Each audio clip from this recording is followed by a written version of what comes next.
Good evening, everybody. Welcome to Beading is Medicine. So we're going to do some earrings today. I think more people will join us as we go along, but I just wanted to introduce myself. My name is Jennifer. I work at the First Nations Family Advocate Office and tell you a little bit about how we got started. So we've already done a few weeks of Beading is Medicine. We took a 2-week break just to kind of plan again our next project. But we got a bunch of really lovely beading kits donated to us in December. And so we were able to start a nice program here and give those donations to some folks when we first started. So that's great. We're hoping to look into more options for funding down the road so we can get more kits made, because I think they're a really special sort of gift to give away. And, beading is medicine. So we do want to make sure people have an opportunity to learn and to, to share that knowledge too with someone else. So we're really fortunate to have Stephanie. Stephanie is going to lead us again in making some beaded earrings with the flat stitch style. We also have Sarah here supporting us as another host, and she also works in our office. And same thing with Karen. And Karen Swain is our grandmother in our office, and she's going to kind of lead some of the teaching part of this in respect to the traditional part, which I think is really a lovely touch of the program. So that's pretty much it. But if you have any questions along the way, feel free to jump in. And you can also just pop some stuff in the chat box if that's easy for you. But yeah, you can jump in. It's a pretty open group. As we go along, it's going to be pretty casual, but Stephanie is great at providing direction if you have any questions about as we go. So don't be afraid to ask us to repeat stuff, because it does take some time. We did that a lot the last round where we repeated a lot of stuff. So that's no problem. Just feel free to ask and we'll be happy to help. So thanks for joining us.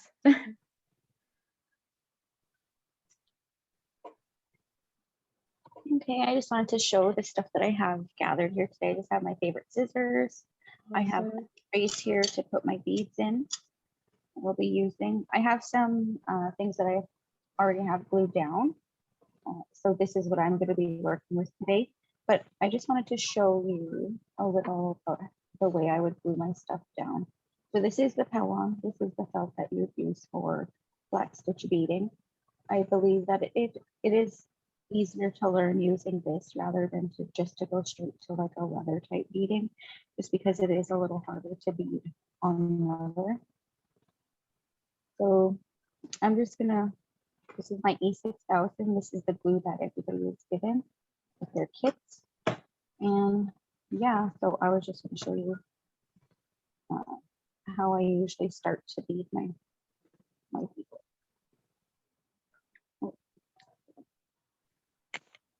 Can I ask a quick question? Yeah.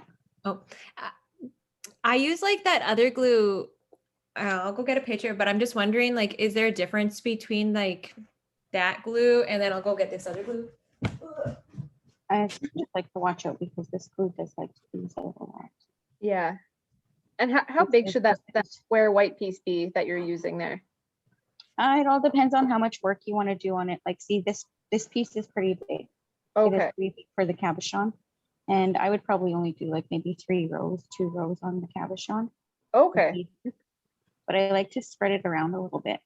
Okay. I like to make sure that there's not too much going over the edge Right. of the cabochon, because if it does ooze out a lot, there is quite a bit on here. It does ooze out a lot. It does come out on the edge, and then it kind of makes your beads not sit close to the cabochon. Like, see how it, you can see how some of mine has oozed out right here. And I'm gonna, it's just my toothpick. Let me just rub some away. Oh, I should get some Q-tips, hey?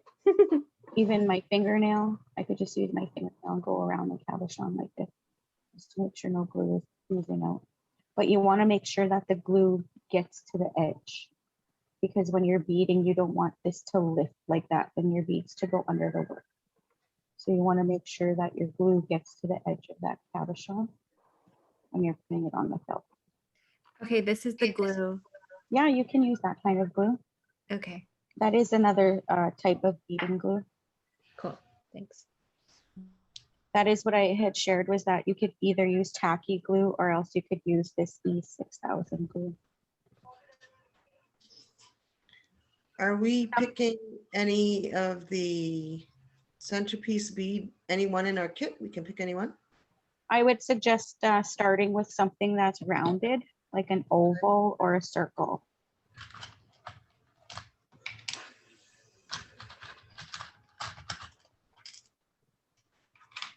Just because something oval and rounded is it's easier to work right now. Yeah, perfect. Awesome. Nicely done. So after we put them down to dry, you'll probably have to let them sit for about maybe like say 10 minutes. Especially with the E6000, it does dry really fast. It is sort of kind of like a silicone. It will dry within like 5-10 minutes. Nice. Can I use this one? Oh, Sorry. sorry, I kind of cut out there. What was that? Sorry, can I? Okay. That one is nice. I like Oh, that's a good one. Yeah, Nice and sparkly. that looks great. That's so pretty, Sheila. And sometimes if you want to sometimes what I do is I might put it under like a book or something like that, just something heavy to hold it down. I'm just gonna leave mine to the side. Oh, I kind of cut mine a bit uneven, but is this okay with the space around it? Yeah. Okay, perfect. Because you're probably not gonna do like a whole bunch of rows on there. You're probably gonna do Makes it all huge. So I already have mine glued down. And Oh, I'll nice. work with the little mirrors. Great on.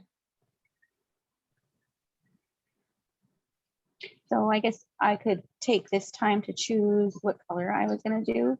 So for me, myself, I always, when I'm unsure of what I'm going to do, I will always go to the same colors.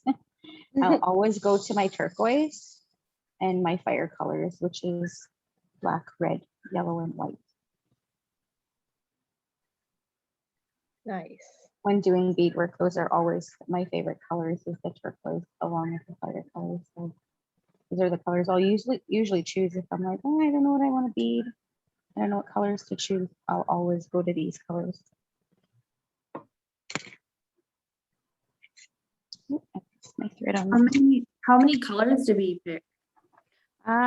It all depends on what you want to make, right? It's going to be your design. For me, I am just going to use this one color for my very first row. I usually do one solid color for my first row, and then my second row is sometimes where I'll start a design. Okay. And can it be like a shiny color? Yeah. Okay. And do you with your thread, I've double like looped it. Do you put a knot at the end of this kind or no? Yes. So You do? I doubled my thread, and I put a little knot Okay. at the end of it.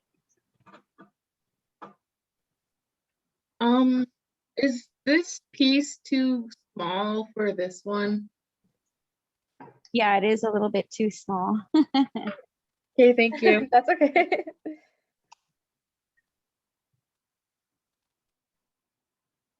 Okay. I love those dishes. I really need to get those. They're so cute. Oops, I just stabbed myself. What we were gonna do, right, was 2 needle beading. So I have one needle that has a double thread, and I'm going to thread another needle Right. for my second needle. So this first needle with the double thread is going to be the needle that is going to hold your beads. Right. Oh, I'm having troubles here. This thing. Okay. I don't want it to fall on my beads again. Yeah. That's awful. Oh, I'm so sorry. We have to get you one of those tiny little vacuums. So we need one needle that is double thread and then another needle that is single thread like we did last time. Yes. And are we tying both or the double thread at the end? Yes, we're going to tie both threads at the end. Okay. That sounds like a funny question, doesn't it?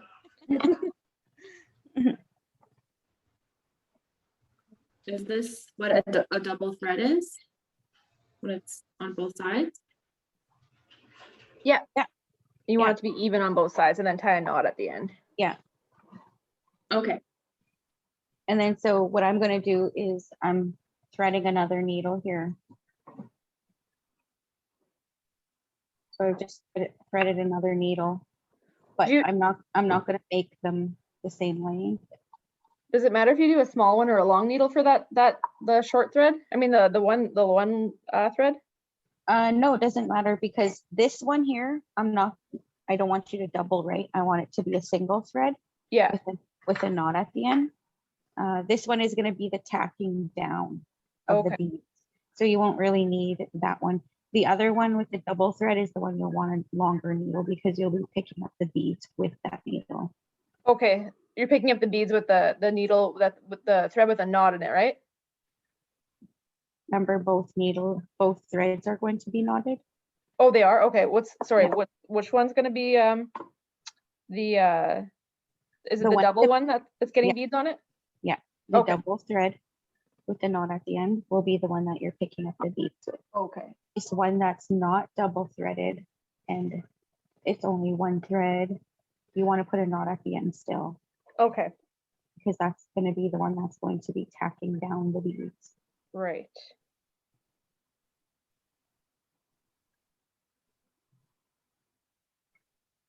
Is it the same sort of thing where you have you have slack on it?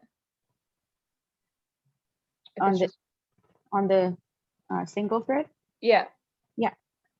Okay, So so I put it the ends slack at a- to like my elbow. oh, excuse me. Remember, it ends at a certain spot. So you Yeah. only short piece on one side and then a long piece on the other side with a knot at the end. Okay. Does it matter how long my short piece is? No. Okay. Not right now. I guess you can always change it if it's not knotted, hey? So the only reason sometimes people will tell you to do both double threaded, but right now, as this is just kind of like a teaching thing, that's the only reason I'm saying to do this one thread. Okay. Otherwise, if you're a skilled beader and whatnot, you could do double thread on both. But Uh, again, why I did this is because you can back up your work this way. Say if you make a mistake, you can take the needle off and you can take the thread out, backing your work up to fit. oh, So that is just a little trick with when you're using just one thread like this. nice. Okay. And so Well- you just like tie a knot at on the single thread, like at Yeah. the end. Okay. Yeah. Thanks. Okay. I decided. So what's the difference between the single thread and the double thread? Like, what does it look like that makes it different? So Uh, this thread ends at a certain point. So say that's where that thread ends, right? And then this one is a little bit longer, but it has a knot at the end of it. So when I pull this through, like the closer I get to the end of this thread here, I'm going to pull it closer to my needle and it's going to work its way up. And it's almost as if it's making the thread longer and longer as I go. Do you kind of get what I mean? Yeah. Do you follow Like- that, Brittany? Yeah, like one thread, you're saying that both of the threads are tied together Yeah. for the double. Yeah. Then for the single, just one of the threads have a knot on it. Yes, exactly. And so they're just loose on both sides. And then eventually does it like go like this and then like that makes it a single when the knot is at the end? Yeah. Okay. And you want to, yeah, have a little bit on the other side.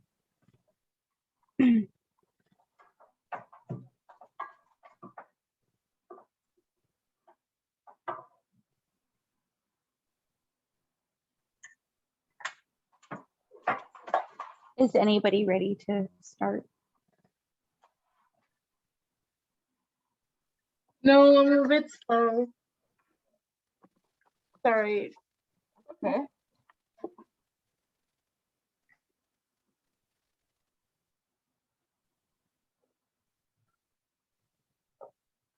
So I'll just show a few pieces that I've done before.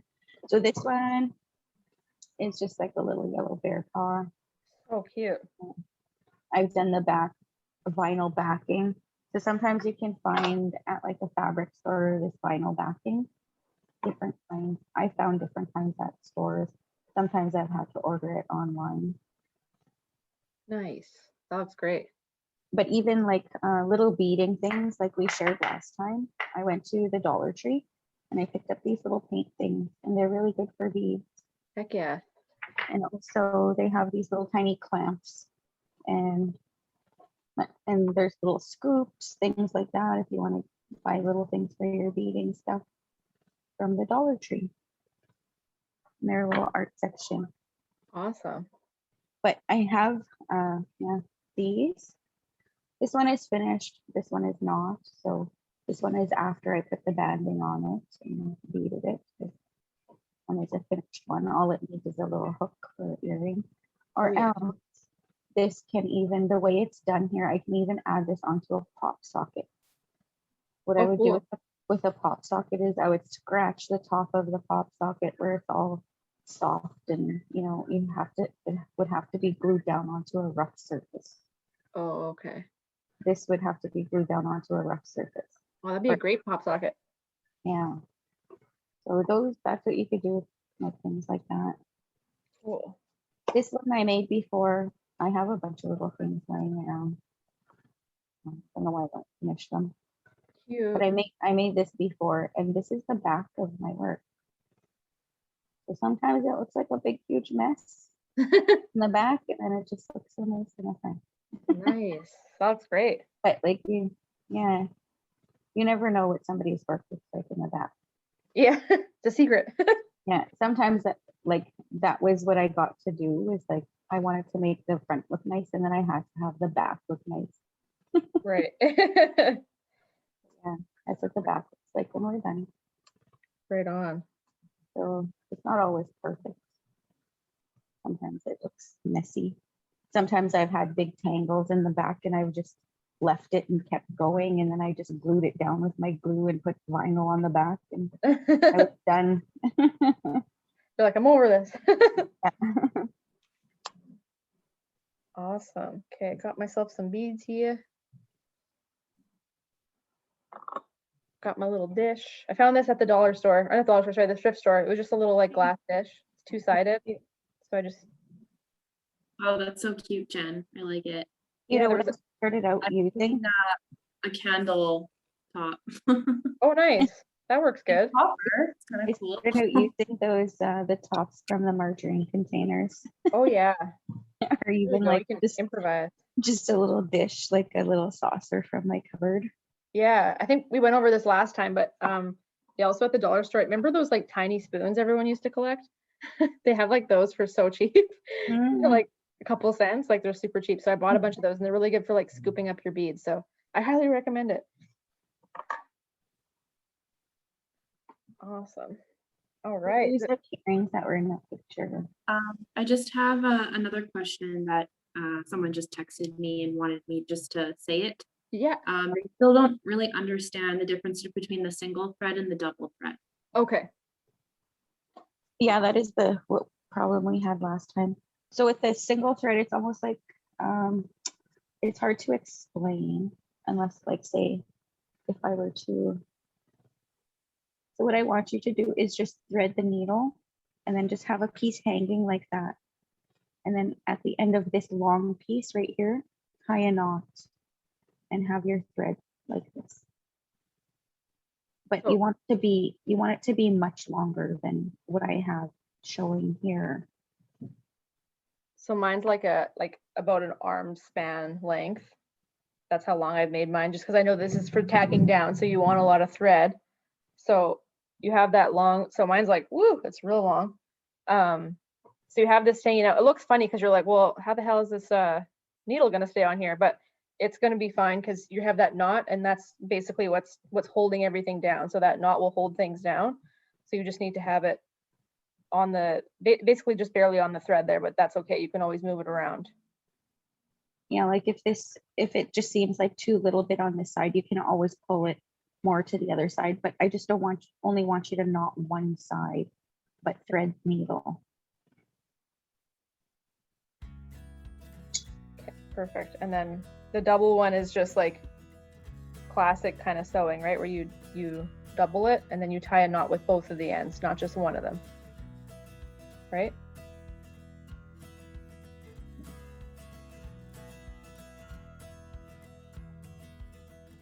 So I guess like with the double, it's basically your thread's a big circle. Yes, And exactly. that circle is you can't break it because it's, you know, tied on both ends. Mhm. The single's not tied on both ends. Yes. Yeah, it's only tied on one end.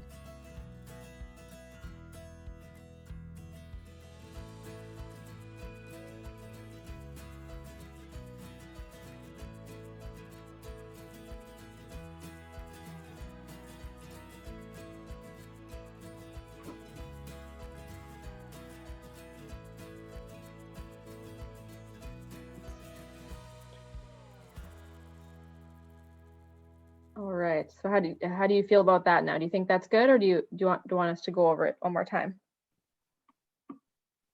And don't worry, we were happy to cover it more than once because I know the thread part confused me last time. I kept making knots, and the earrings I struggled a lot with the thread. So don't worry if you need a few more minutes too, because it can seem a bit That confusing. was, took Can like we three go over it one more times.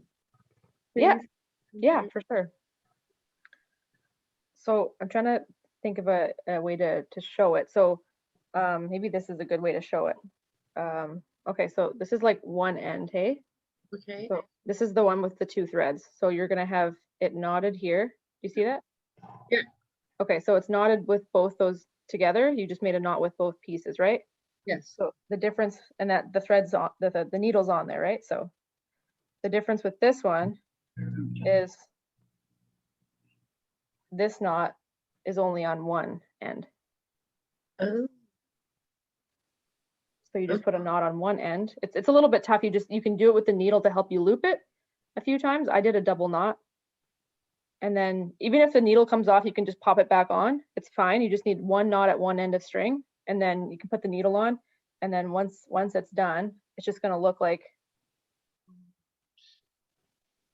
that, where one piece. So this is my So this is my end with the knot. Sorry, the light's kind of strong here. This is my end with the knot, and this is my end, same thread, with the little dangly piece hanging off, and then it's attached. Does that make sense? Yeah. I wonder if explaining, like, say, if we were to do two threads with double the thread and a knot at the end, and you're to cut one thread above the knot and just let it loose, Oh, I see what you mean. pull the thread up just to loosen the thread a little bit, and there would only be one knot at the end while you had cut one side of the thread. Yeah, that's one way.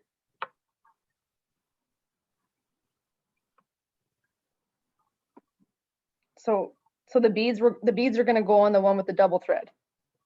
Yes. Yeah. And at the end of your thread, this is what you want it to look like. So you want it to be, one end is hanging and the other end will have a knot on it. Yeah. And I usually let the one with the knot hang just a little bit lower than the one that has no knot. Perfect. Okay, so that's what I've got going on here. I made mine very long because I remember trying to do this before and running out a little bit. Not that that's that bad to run out, but just the difference. So this one's, the side's longer, the side's shorter, and you can put this needle wherever, as long as one side is shorter. And you can move it around real easy. And then one side's knotted. And then the beads are going to go on the double knot, this one that has two threads all connected. Cat's cradle, just kidding. But that's a lot easier. Would it help if we got started so you can see what it looks like?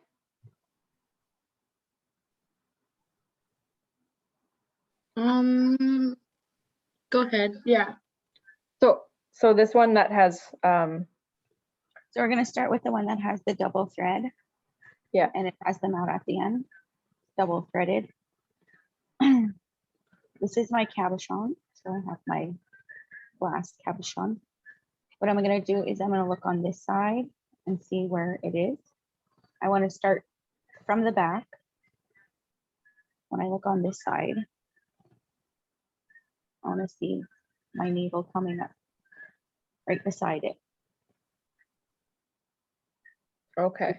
Room to leave a bead right there. Does it matter which you start at the bottom or the top?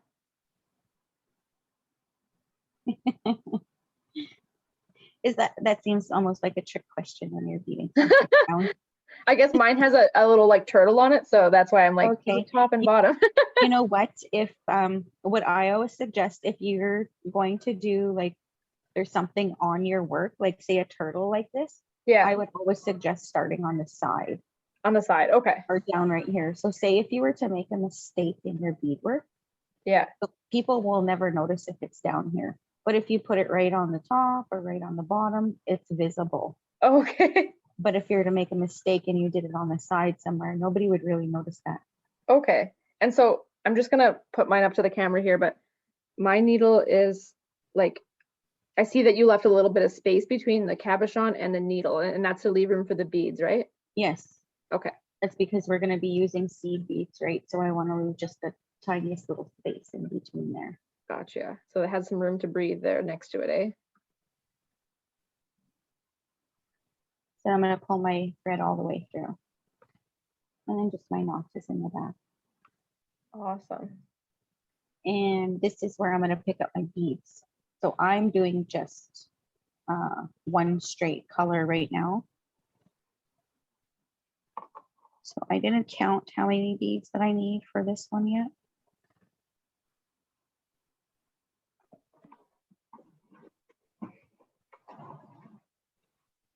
I'm going to pick up 20 beads. 20. Okay. 20 smackaroos.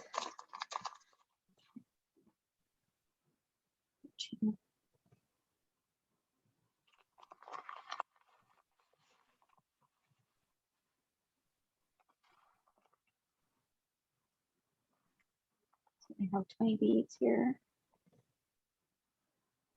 Does it matter for size as much with these types? No, not really. Only when it comes to the end. So usually what I do is like I kind of just check to see. See, I put 20 beads on there. So I would say I probably need maybe 6 more to do a whole row around there. I like the So I'm just mirror. That's cute. I'm just going to add the 6 beads that I think I may need. 2.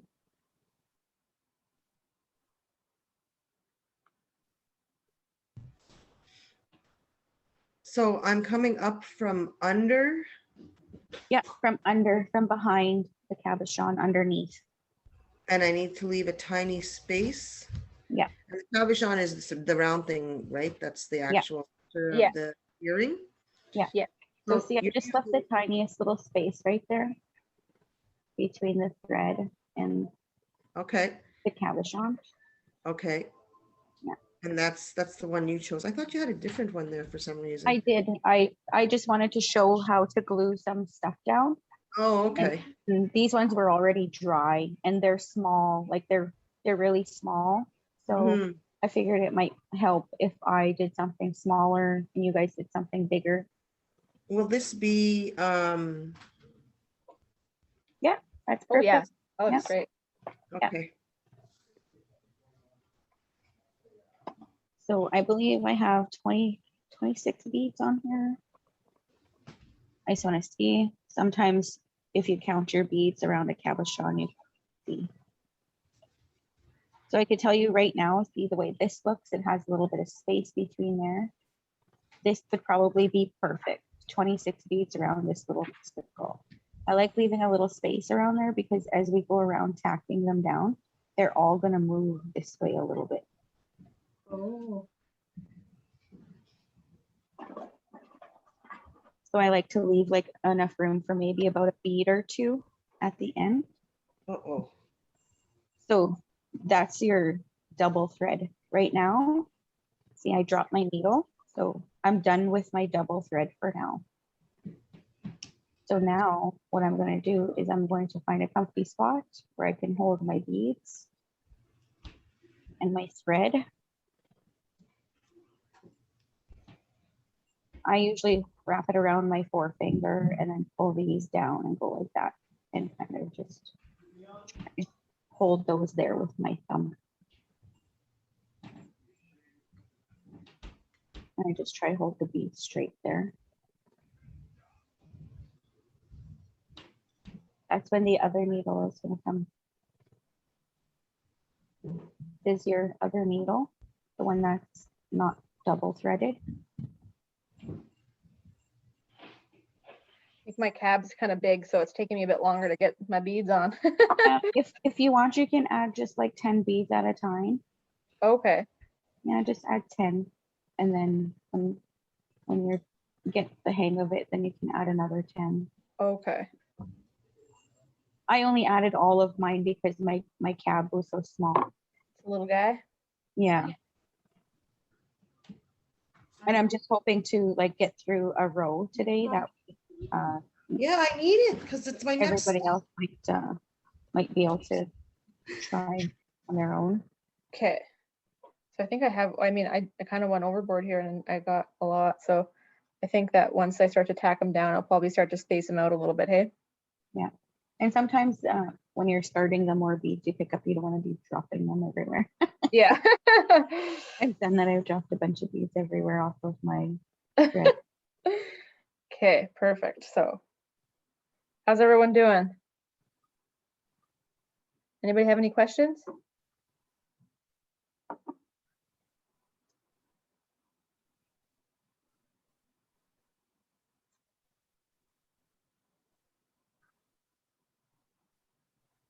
I will say the good thing is that if you do need more time, the video will be up tomorrow and then you can always pause it and then watch it and pause it and watch it and replay bits, which will be easy. I actually did that with one of them because this is from the last round where we did fringe earrings. My little earring. Woo! Thanks, Steph. Taught me how to make that. Isn't that cool? So I'm still working on the other one and I had to go back and watch the videos and it was very helpful because I had some trouble with my string. I think when I first started reading and I was watching YouTube videos, I think I watched the same video for about 3 hours. It took me like 3 hours to watch one video. Because I kept rewinding it and I'm like, how did she do that? How the heck? Where did she go? Awesome. Okay. So if there's no questions, we'll go to the tacking on part. And I think it's kind of only 2 steps you really need, but then the colors you can kind of pick on your own, hey? Mhm. Okay, so tacking down. Again, you're gonna come up from behind, underneath. So sometimes you could see where your knot was, right? So you might be able to go like right almost beside your knot and come up beside the cabochon. This time I'm coming closer to the cabochon than I did last time. Last time I left a space. This time I'm not really leaving too much of a space. I'm going to come up beside the cabochon again, but I'm going to put a bead on the side of that thread. Is this the And same needle or the second needle? this is the second needle. So I want to see if I could get a close up of this. See where my thread is, where my beads are coming out. Yeah. And where my thread is right now. So what I'm going to do is I'm going to put one bead right there. And my double thread is on this side of the needle. When I pull my thread back, it's going to go like this. Oh. And what I'm going to do is I'm going to pull my needle and I'm going to overlap it over that thread coming onto this side of that double thread. Okay. So more or less what you're doing is you're tacking down that double thread that's holding these beads down. That's going to go around the cabochon. I see. I'm going to pull this needle through. This is the needle that is not double knotted. So, and I'm going to put it on this side of the thread this time.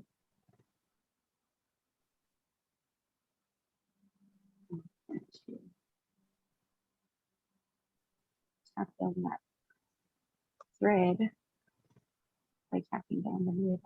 I mean, tack down the thread. The bead by tacking down the thread.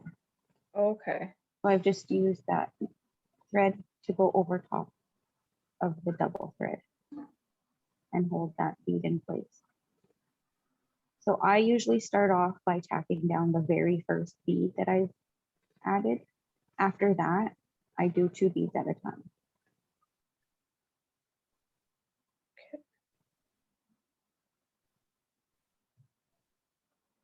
Two beads there. I'm still kind of confused on how you tacked it down. Okay, so see, I put 2 beads there again. Do you want me? So see, this is what I was meaning about backing it up. I'm going to take my needle off.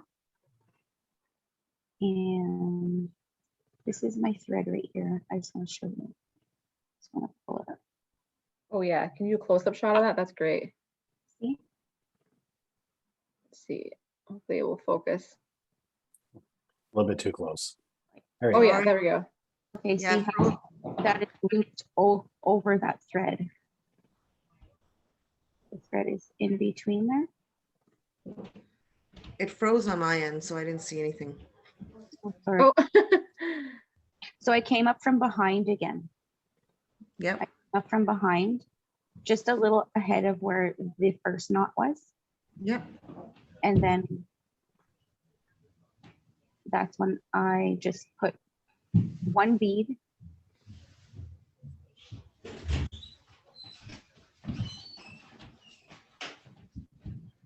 I just want to back this up.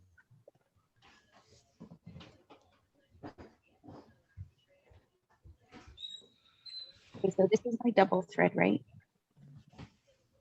Yep. And here's my single thread. It's almost right beside it. In between there is where I added 1 bead.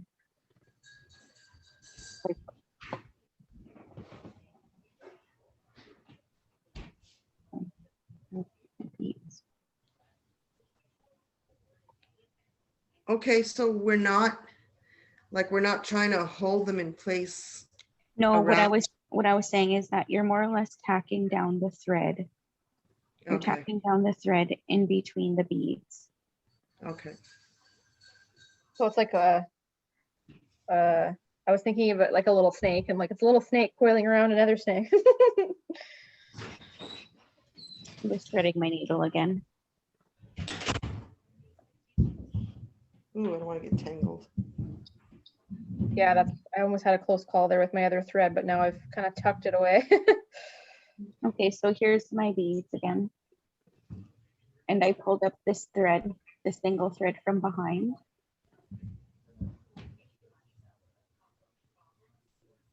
I put 1 bead there. I'll move all the other beads. I put 1 bead.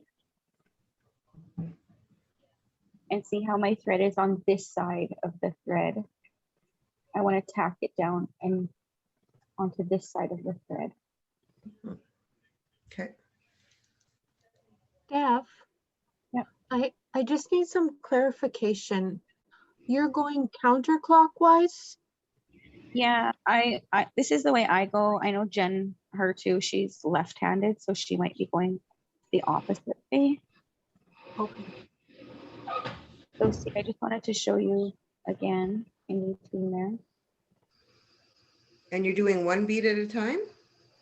For the very first bead, only the very first one, Okay. just to make sure it's going to sit nicely. And then the very first one, I'm just going to tack that down. And then after that, I will go every second bead. Okay. Just tying a knot on my single thread and then I'll get started. For me, I like to hold quite a few of my beads in place and then come up behind. Do you find that like, so right now I did one and I think I'm going to undo it, but I feel like I put this like the thread over, like the tacking thread, a little bit too far away, and now it's like it's a little bit too loose. Yeah, you might. That's why I asked you to do the tacking down thread in with 1 Right, so you can always take it out and then, You could take it out. If it was doubled, it wouldn't be that easy to take it out. right. Okay, I'm gonna take out this one here. So this one is where I'm going to tack down the next two beads. I got my needle coming up beside that, my cabochon. Not too close, but almost right beside it. Two beads there that I want to tack down. So I guess it doesn't matter how long, like the, you know, the single one that you're, the tacking down one, it doesn't matter how long it's hanging. Nope. Sometimes the tacking down thread, it doesn't have to be too long either, because I find it's the easiest thread that you can just add more to, because all it is just adding a knot to the back of it and then just coming up behind and then starting to tack down again.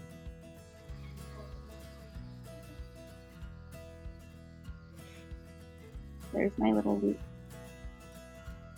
from one side of the beads to the other, just going over that thread. And then when I pull it in, it's gonna go in between those two beads there.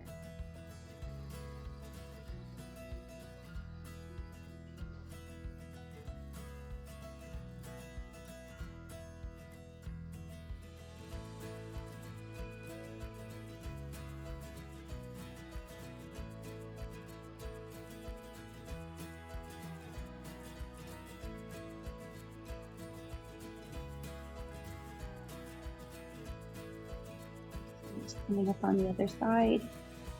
Oops. And then going down on this side.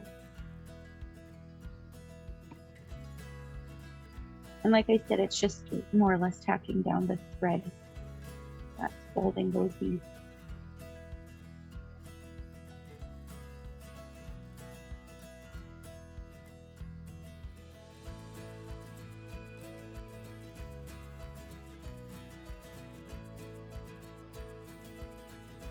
Let's see now. Okay.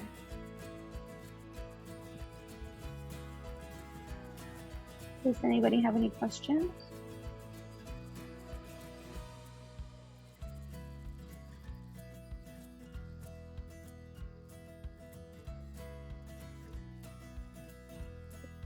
It's so funny because last time when we were beading, when everybody kind of got the hang of it, everything just went quiet and we we're on Zoom, but it was just quiet Yeah, and everybody was just beading. just concentrating.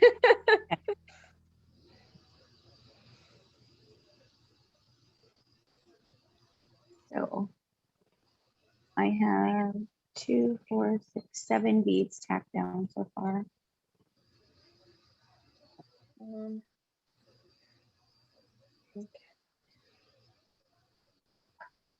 I think I did it okay. I just did the first one so far. I'm slow. No, that's Yeah. good. You know, practice, like I always say, practice makes perfect. When I first started, there was like, I made ugly things. Like sometimes I'm like, oh, I can't believe that I made that, but it was practice. I think I did Okay. it right. Yeah. So I went, when I brought it up from behind, I went over the original thread, right? Yeah. And then it took me back underneath. So then I can line up 2 beads now and Mhm. tack it down the same way and can just Yeah. continue. Exactly. Yeah, just keep continuing tacking them down in the same way. Thank you.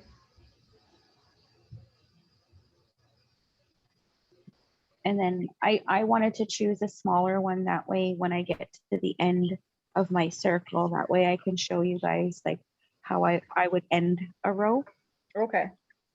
Yeah. I'm how I would kind of end a row and then start a next row if, like, you know, anybody wants to continue working on their beadwork. mhm.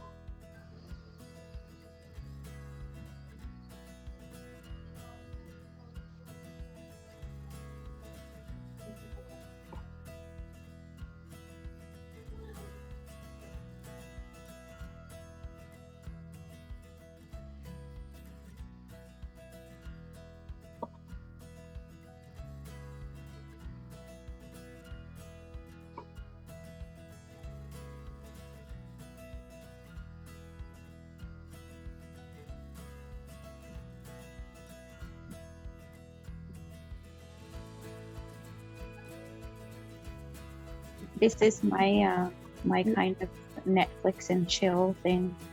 Yeah. I'm like bead and Netflix, and don't bug me. Let me do my thing. It was always my self-care thing every day when I would come home from work.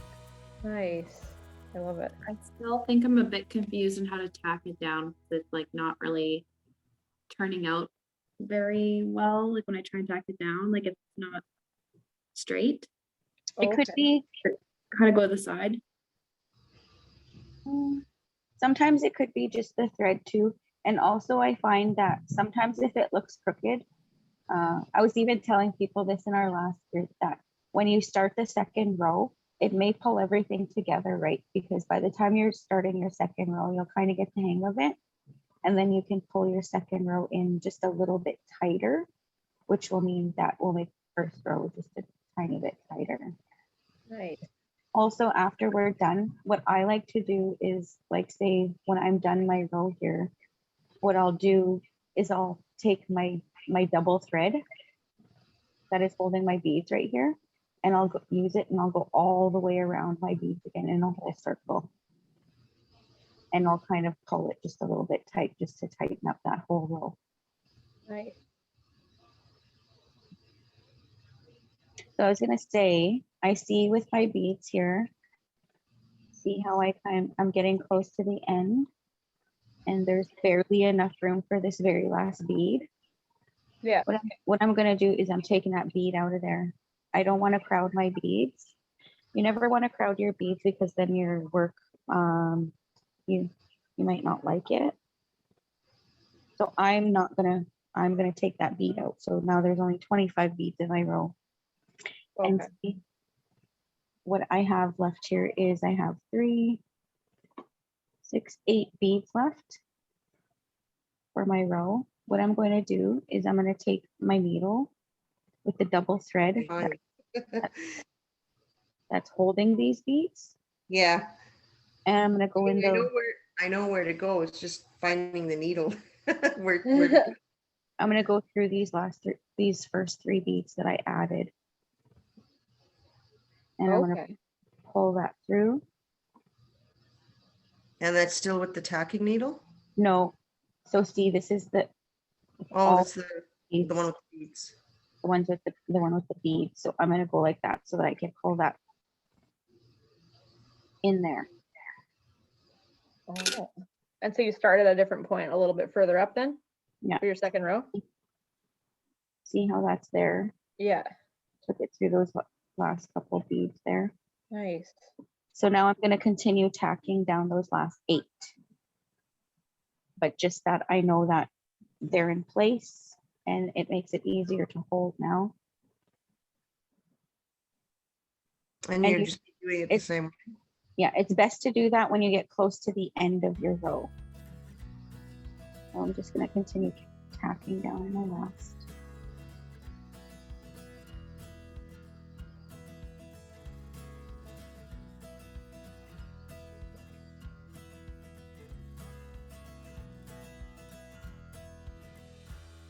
My cab thing is quite big, so it's taking me a bit longer, but I got this much done, so that's good. Yeah, Yay. nice.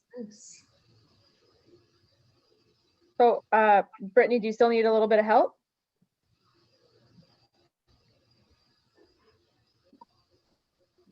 I think I got it. Like I'm kind of confused. Like, so when I'm coming up with my single thread, Yeah. go all the way up and I just pull it all out. Perfect. then Yeah. Yeah. Yeah. Then I come all the way out. And then do I go back in? Yeah, you go back in from like right beside the cab underneath. Put some beads in, put some beads there first. And Okay, then Nice. so That looks like- good, Alicia. It's Tap currently those.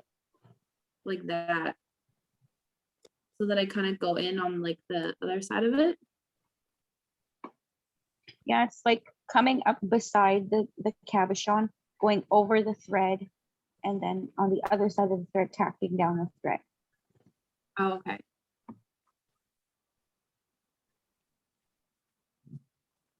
So you want to come up beside the cabochon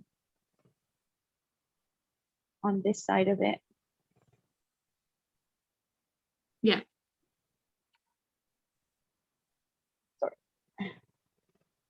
them on this side of the beads. And then when I pull it up over and I tack it down, I want to be on this side of the beads, the opposite side of the beads. I think that's what I was confused about on like what side of the bead or the string I should be on when I go back in like that. Yeah. So you want to be on opposite side of the beads when you're tacking the thread down.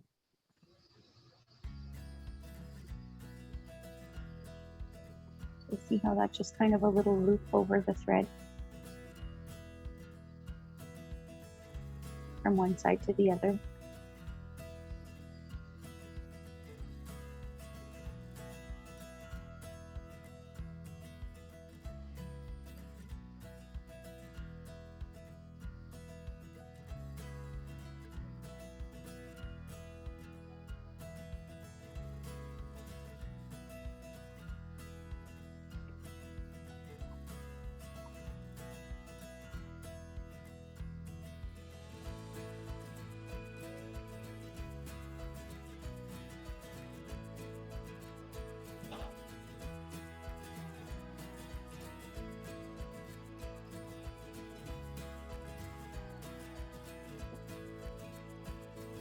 So while we're watching Stephanie finish, I just wanted to tell you a little bit about beadwork.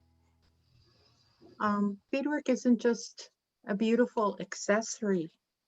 It tells a story. And it provides information on a person's lineage.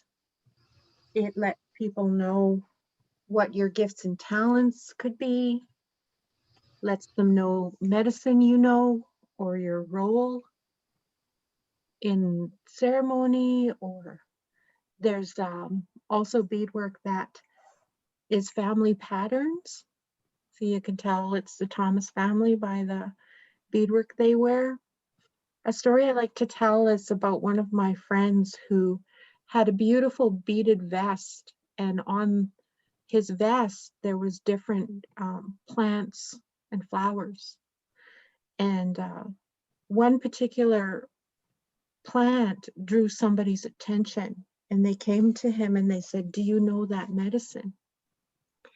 And at the time he didn't.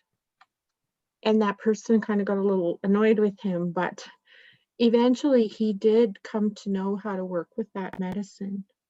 And so in my mind, that was a way to show that, yes, it does help us to give that understanding of who we are, where we come from, and what we can do, what we know. It tells a lot about us, right? You see people who wear their team colors or their clans, or our Métis relatives use those florals, and there's different unique patterns for our Anishinaabe, and the Cree have a more grid pattern. And there's many ways, many techniques, many patterns, and many items that we can create. And I'm really grateful that we're able to do all of these things. I also wanted to mention that beads used to be made by hand, and they were traded for, and some of them did come from a long ways away. You know, if they were made from seashell, they would come from far away, especially if they were turquoise. So beadwork in the past, in the long, long past, had become a symbol of abundance, a symbol of comfort, because if someone were to have a beaded outfit, or to be able to display beadwork, it shows that they had a lot of time over the winter to do that creating. They weren't out foraging or hunting or, you know, trying to survive. They had done all of that in the fall in preparation and had that winter to create. So it showed that abundance. And the more well-off communities, or the ones that had as much help as possible getting ready for winter, were the ones that would have that beadwork. And yeah, it's pretty cool. That's so cool. Thanks so much, Karen. I You're didn't know that. welcome. it's so neat looking back, like, you know, like I think that if you're from this, like if you're from Manitoba or anywhere you're from in Canada, really, like the fact that, I mean, it's it's a point of contention, but if you go to like museums and you see that beadwork, and it's really amazing that like, you know, it stood the test of time and it's still practiced today, and that people have kept it alive. And it's so cool to look back and see like those old designs and then see how people have kind of brought it back, and or, you know, made it more prominent again. And yeah, I think it's a really cool part of our history, our shared history too, as Indigenous people, Anishinaabe, Cree, and, you know, from all over the like coast to coast, everybody has a different style.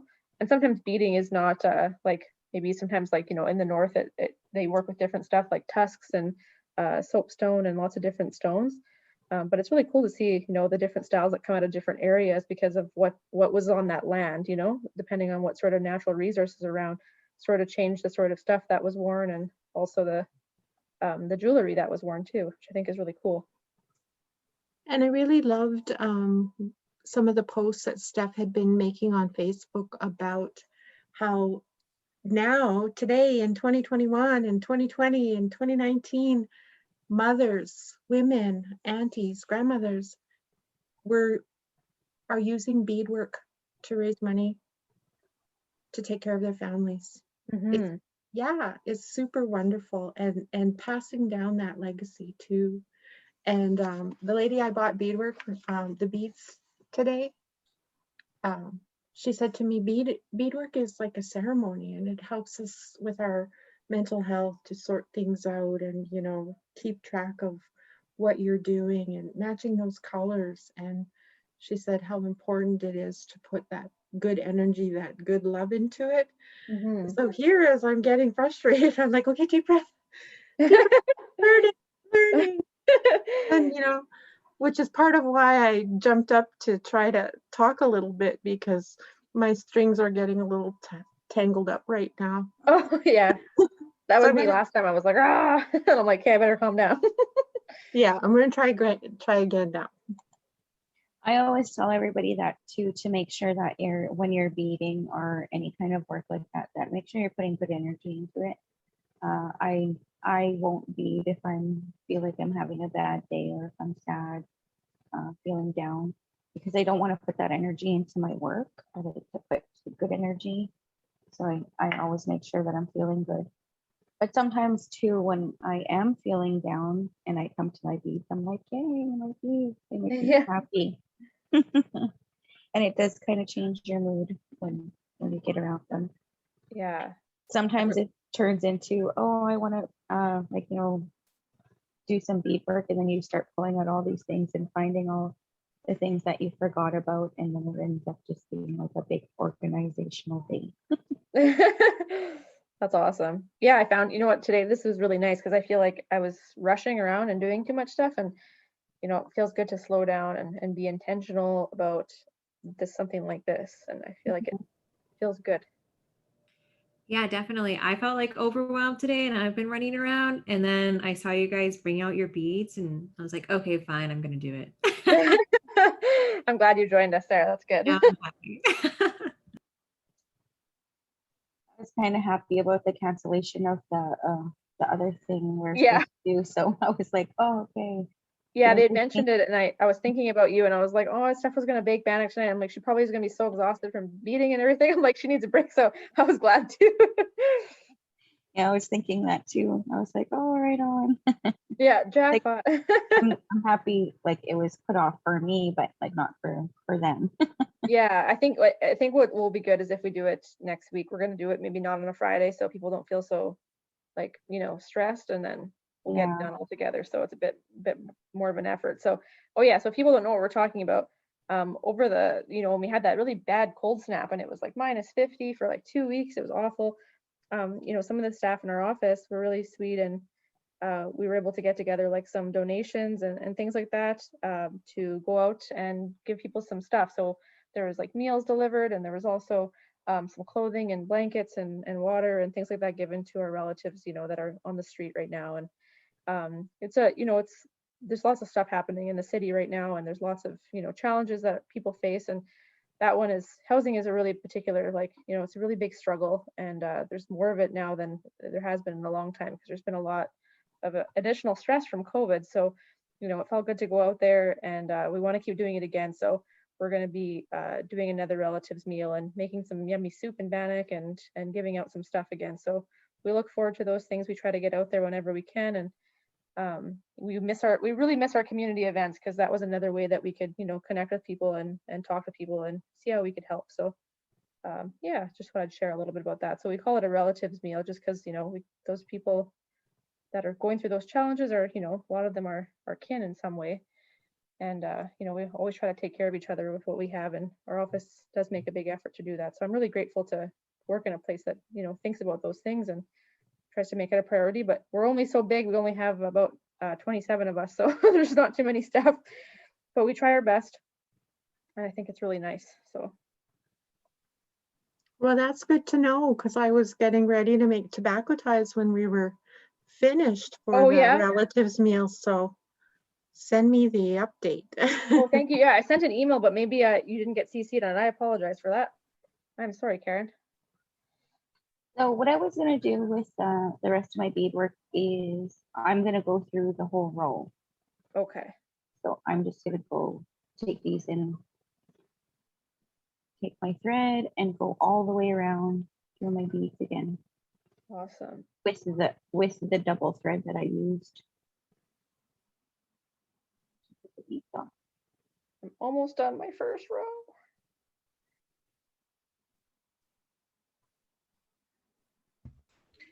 Are we making a second row after this? I guess so. How many rows do I usually made on earring? Does it depend on how big you want them? Yeah. This is my progress so far. I think the beads are straightening out a bit. Nice. Good job. Yeah. Nice. That looks better. Yeah, it looks great. So I was getting a little frustrated at first, but then I just kept going, and then it kind of just turned out. Yeah. That is part of beading too, is like like I always say that it's like you really need patience. Are you gonna go back and fix it? Or are you just gonna leave it and keep going?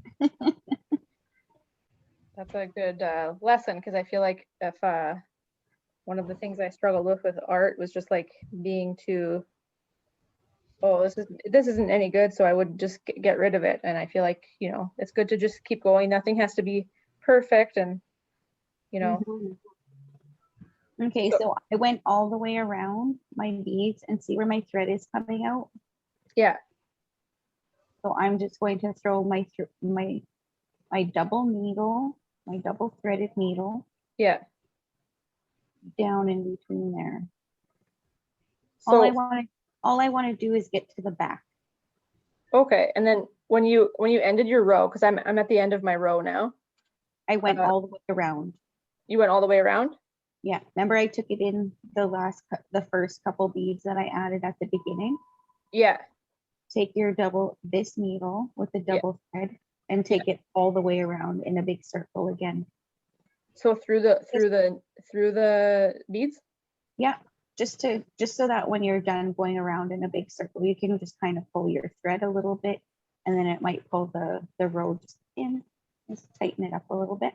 Okay. Then your beads might even sit a little bit better. Mine were looking a little crooked, and then there was that gap where I had left that open space. Yeah, that's what And mine then did too. After I went around it and I pulled it tighter, it kind of closed it up a little bit more. Okay. Good plan. So did everyone go two at a time? Because I find it's taking me forever. I'm going to switch to It's fine. 4. I just find if you do 3 or 4 at a time, the beads in the middle, like say if you did 3 at a time, the middle bead is going to kind of pop up a little bit. Yeah. That's why I've been. But you know what, if you want, like, you know, it's just practice. Like, you know, right now we're just practicing, and the more you get the hang of it, maybe you'll want to go down to two beads. That's totally up to you. Just don't crowd them too much as to where that middle bead will pop up. This kind of leaves a little bit more spaces in between them than if you're gonna do 3 beads at a time. Okay. I'll just stick to 2. Yeah, Yeah, it and takes a then while because they move around a lot, but once you get the hang of Yeah. holding them down, it usually goes fast after a bit. I find that is the trick, is holding down one while you're working with the other. Mm-hmm. Yeah, I think that's when I first started, like Steph showed me, and I was doing this technique, and yeah, I really struggled with keeping everything like lined up and things weren't popping out. And I found that helped a lot. So I'm ending, like I'm going through the last, I'm in a full circle now. So should I go through that first bead one more time just to make sure it's nice Okay, and so this is where I said that I came through that, my very last bead again. yeah, And what I'm gonna do is right where my thread came out, right there, yeah, I'm gonna put my needle in there. okay, And I wanna put my needle going in there just to get to the back. okay, So I just wanna hide my thread and I'm gonna pull that through. And see, my thread is right there. And then once I you're put, you can't even see it. You can't even tell where I went in.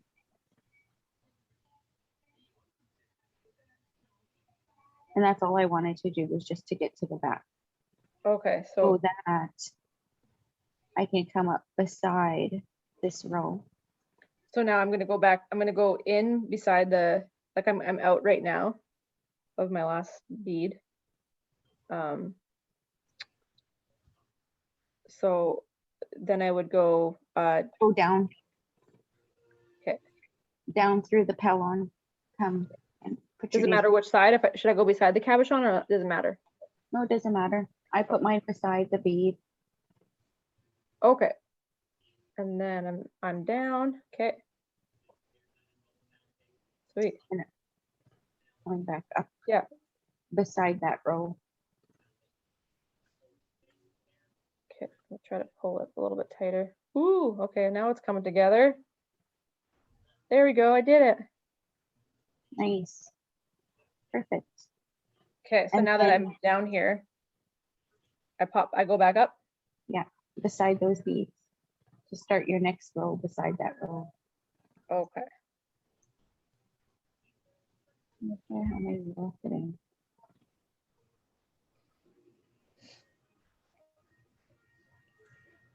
I have a question. So when you like line up your beads, like your next row, is it side by side or do the beads fit in like the little, like sort of notch between two beads? You know what I mean? No, so they'll sit. So how I did it the first time, remember how I left that little space? Yeah. That same thing here again. Okay. So you want it to like line up side by side, right? Yeah. Okay. So I've left that little bit of space between my beads and my needle.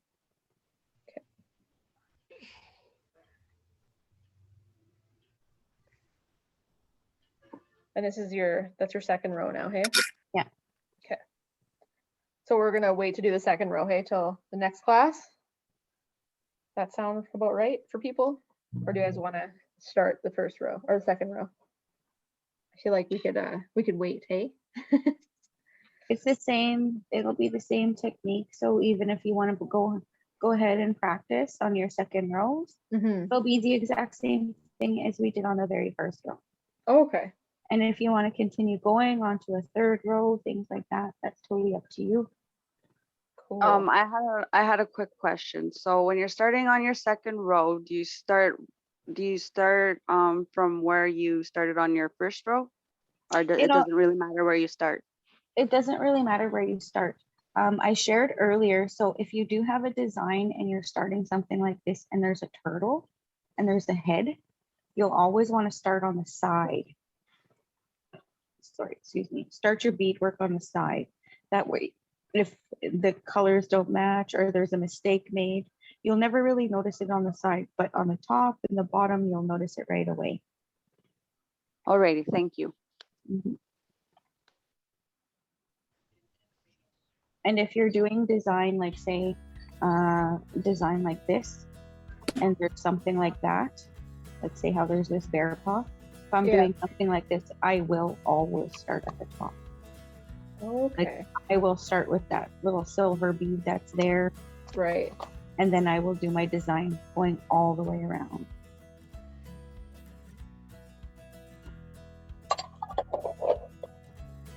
Nice. So just make sure, like, if there is something there, you will want to start on the top if there's design. Right. But if there is no design, then just start on the side. Okay.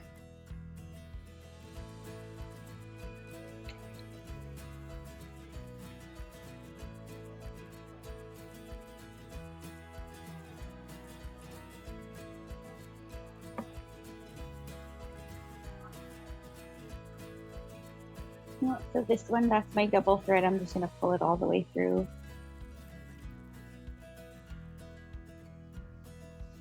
And this is where I would start my second row.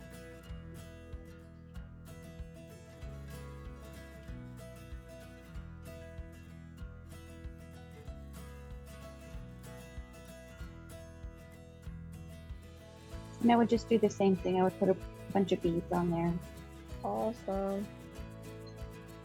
and then just fold them down and start tapping as I go around and learn the thread.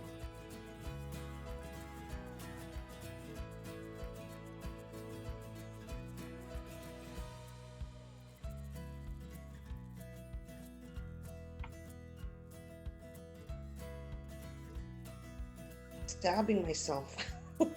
Oh no. Blood, sweat, and tears. I used to say, blood, sweat, and tears went into that piece. Sometimes I would be like bleeding on like the back of a piece of Hellon. And then, you did hard work on that piece. I just find the needles so thin and so fine that it's hard to. I have arthritis, so my hands beading is not the best thing for me, but I love beading so much that I always wanted to learn. Yeah. And yeah, the needles are just so fine that it's hard for me, so it takes me a little longer to get, because I cramp up. Yeah, it's kind of cramps your hand after a bit, eh? Yeah. Some people beading with like, those big pony beads. Uh-huh. Like that you use for like people used to use them for like headdresses and stuff, and they're pretty big. But I see people beading with pony beads onto like lamps and stuff like that. Cool. Yeah, like onto the leg, you would call it, of a lamp. Yeah. Yeah, it looks pretty cool. Yeah, they had some pretty big sizes I noticed at the trading post. I think they had like 8s and 6s and stuff. Yeah. Yeah, that's pretty good.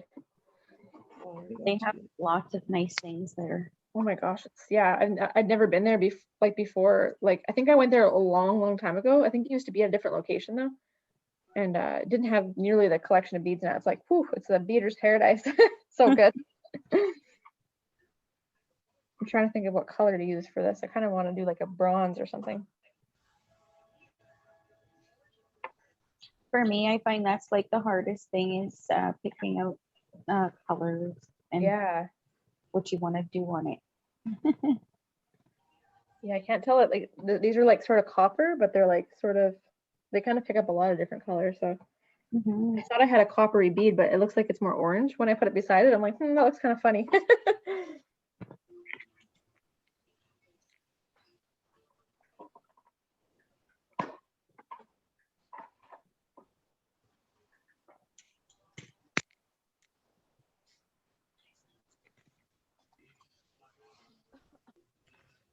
I just wanted to share when you're talking about all the different kinds of beadwork and stuff like that here. And I remember like when I first started beading, I just wanted these things so bad. I didn't know why I wanted them or whatever. But I seen like outfits from like long time ago of dentalium shells. So these are some of the dentalium shells that I have. Oh, I love those. And I was Cool.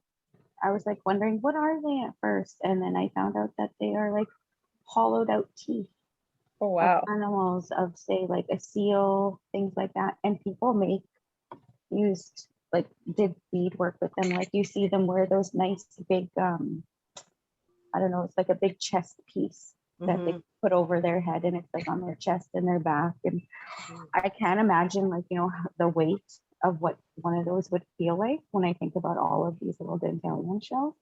And there's Wow. thousands of them in their pieces that they would wear. What did you say those are called? Are they called dentalum or something? Dentalium. Dentalium. Okay. Yeah. Have you made earrings with those or anything Yeah. yet? Yeah. I've made like, I've put together like, they would look like, what is it? Fans, like a powwow fan, like the fan jingle dress dancer would carry. Yeah. That's beautiful. I had a pair of earrings and they walked away from my house.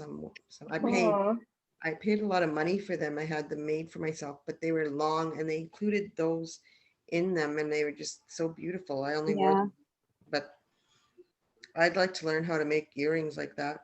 Yeah, you see women making them like this, say, and then there's like a chunk down here and then one here and then some more up here, and they're just so nice.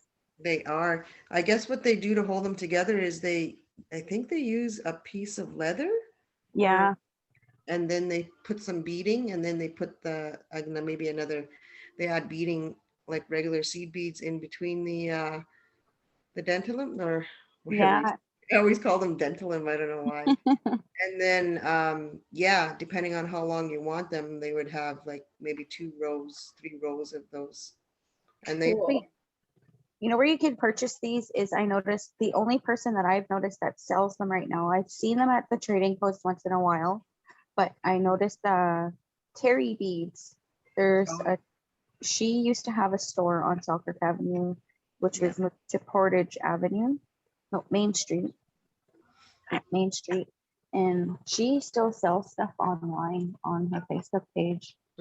She sells like big bags of dentalium once in a while. And it is hard to find really good dentalium. How much would you say a bag like that is? This bag that I have here, I probably paid maybe like $8 for it. Really? Yeah. Oh my gosh. I always thought they'd be more expensive. No, I probably paid about $8 for this, and there's probably about like maybe 200 pieces in there. Yeah. Okay, good to know. So I don't get ripped off. Yeah. Okay. Good to know. Yeah, those are gorgeous. My friend makes these earrings, and she had like antlers that she put up, and she put like leather through them. They're so nice. And they're beautiful. So it's cool. Little chains on them. I'm like, what? That's so amazing. I had shared with one of the coworkers about she was like unsure about, she had some horsehair and she was like, I don't know what to do with it. She's like, it's so beautiful, it's soft and nice. And I told her I seen a lot of women making earrings out of horsehair, and all they did was use one of the cones at the top, and then they just kind of put the horsehair in there using one of those just jump rings, and you put the horsehair through it and then just fold it in half, put it through the cone, and then there's your horsehair earring. That's so smart. I know, I was like, some things are so simple. Yeah. I always overcomplicate things, I feel like. I guess too, also, I always say that it's so simple, but then when I actually go to do it, it isn't as simple as I think it is.